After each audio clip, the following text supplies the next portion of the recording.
Hi everybody, welcome to another Community Spotlight. I am here with Zsolt from Frogs the Dogs, right there in the heart of Decatur. Hi, hello. Welcome. Ooh, there's a fly. We are at It's inside. There are no flies. We are at Kelly's Market, a couple doors down from the Frogs the Dogs Training Center. Great place to film. So, Zsolt, you want to tell us about Frogs the Dogs? Yes, you're right, Daisy. Frogs the Dogs. It is a company that started about 20 some years ago as a pet sitting. Pet It sitting. started as pet sitting because Andrew hated his job. Yeah. He started this company with his sister. Yeah. And then I was number 3. Okay. And then they told me that they want to do training. You have to kill that. And so we got certified for training and added the training later on, a couple of years later. Now, how long have you been dog training? Or animal training? Well, I'm probably all my life. Oh, really? Yeah, because, how did you know? Family members around me. Okay. And also spend a lot of time with areas, developing areas in my country, original country, with a lot of strays. Oh, okay. They needed to be, well, technically captured and incorporated into, Okay. And also when you live in a third world country, then it's a matter of survival to learn dogs, because you have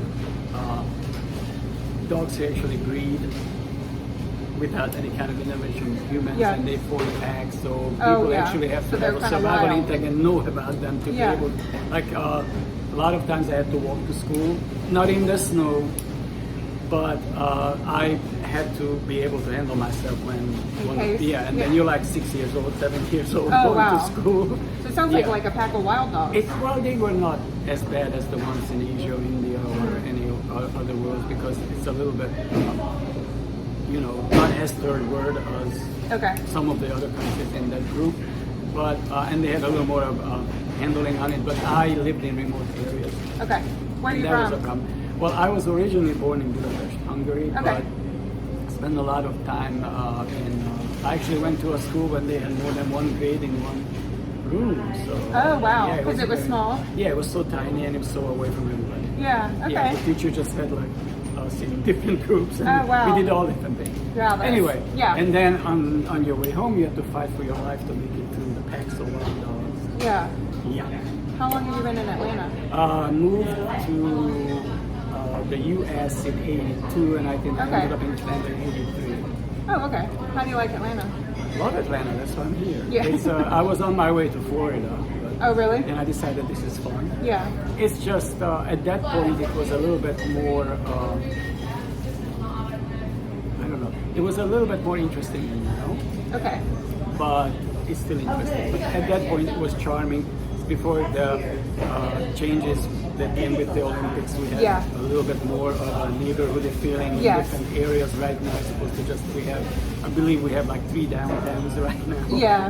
One in Union, one up in the northern part of the town, and then Atlanta. Yeah. So they're all considered to be part of Atlanta now. Yeah. So it's much the smaller, whole metro area. much more open. People didn't have a vendetta against trees at that time. So. yeah. That's a good point.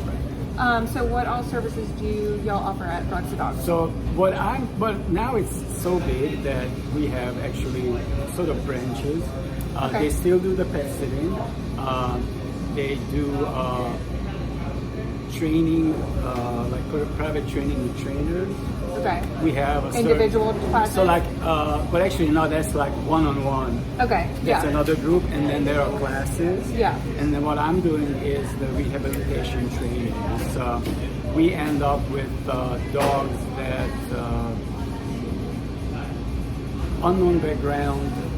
Developing problems, come with their problems. They have baggage. People don't know how to deal with the baggage. Yeah. So we're trying to. It's like basically meet me halfway. Tell people that you need to be able to do this for your dog to be able to do that. It's not like my dog has to obey me because they love me. They're not gonna do that for me because they've been dumped so many times. They're not gonna. It's a little lack of trust. It's a little bit harder to get to the point with them that they're actually gonna listen to you because they didn't have to. Oh wow. That's that's kind of sad, but like awesome that y'all It's are just doing that. life. Yeah, well, that's true. Well, and also this, what we do is you have to be very careful because it's not an immediate fix. It's not Okay. like you're gonna take the dog and then it's gonna be okay. Yeah, like a 2-week board and The train or people, something. yeah, the people need to be told what the reasonable expectations can be Okay. for that behavior, and it's a lot of times it's weeks, months, years, Yeah. forever. Oh, wow. Yeah. So we need to make them, but we do not give up on any dogs. So we also have a way of contacting different rescues that will help them place the dog. Okay. We have a sanctuary program, and Oh, okay. it's a monthly fee, and the dog stays with us, and then it's an easier way of working that fostering? problem. Yeah. Sort of like a foster. Yeah. But then there's easier access to the potential adopters. Yeah. Okay. I came to y'all for the doggy camp, the day camp. That's my favorite. Yeah, and then what I loved about it so much is that you did training Yeah, during the day so camp. during the day camps there are videos supplied Yeah. for the problem behavior, and then you can try it at home. And also, if you are not sure how to do it, then you can come and visit your dog while the dog is in day Oh, camp okay. and work with it Yeah. as part of the day camp. And then if it's just everything fails, then we move on to private. Yeah. Which sometimes it's harder to fix a problem in the house than away from the house because Yeah. they're more comfortable. They in their little bubble. Yeah, I noticed that one day I was coming, so my dog Boo has had some reactivity issues with other dogs. And one day I came to pick him up and you guys were outside and he was like, had this weird look on his face and you said he's confused right now and conflicted right now because he's used to me and being able to have a certain behavior with me and basically kind of act out. But with you guys, he's not allowed to do that. Yeah, well, it's not allowed to do that. It's less likely to do it because most of the dogs who are described as protective or aggressive by the owners is actually the other way around. The dog is not protecting you, you're protecting the dog with the leash and the bubble around you from home. Yeah. So it's like a kid who acts really terrible at home when you take it out to public. It's lovely, so people don't believe you that your child is actually the devil. Yeah. So that is the same thing. So I only see maybe in 20 years one dog who was owner protective. Everybody else was just hysterical and slashing and burning. Because they could, It's really, and there is always a change. So people always see the videos. The dog is acting completely relaxed and that's how it was with me. At ease because that stress of The owner dynamic, the owner dog dynamic in a home environment is different, and it's not making they're a little bit more like, okay, well, what can I do here now? And then you get the guidelines. So hopefully, once that happens and they have a new guideline from us, then we add the owner here to it. Okay, and then reinforce I that. usually, because it led to a lot of bad reviews when I said several things, but people remember the very first one, like, don't walk your dog around your house. Because you in the can't. neighborhood. That's a poisoned environment. They have a schedule, they know who lives where, they have a routine. You have to break the routine away from home and then go back. But then there were other steps behind this, like, then go practice in a park, come to us, practice with us, then go back to the house. So with my dog being a little aggressive, I get protective, like you said, but also like nervous and embarrassed being out with other people. But what I've also noticed is a lot of other dogs are really badly behaved too. So the problem here is something happens and it affects you. Yes. So the next time a situation is coming up, you should use your smartwatch to look at your heart rate. Yeah. Your heart rate is already flying up, so your dog is like, what is wrong with her? Yeah. And then, that. And then it starts acting. Yeah. So then you actually making your dog react. And the only way to fix that is be proactive. You need to calm yourself. And also you need to get to your dog before the dog reacts. Once the dog reacts, all you have to do is walk it off. Because this is mainly a positive reinforcement method. So you can't punish something that already happened. Yes, that makes sense. And also you don't want to punish. You want to give them a choice, make them think. If they choose the right version of the behavior, then you reward. Otherwise, at this point, just walk it off. Okay. Because it's not gonna. When it's happening, they can't hear you. Yeah, yeah. You just noise. How many staff members or trainers do you have? I'm not exactly sure, but at the facility, there are 8 trainers, and everybody does everything. So they do training, kennel teching, cleaning. Okay. So everybody does it. Everybody participates. So what's... Nobody is the boss. What is a good way to keep your staff motivated?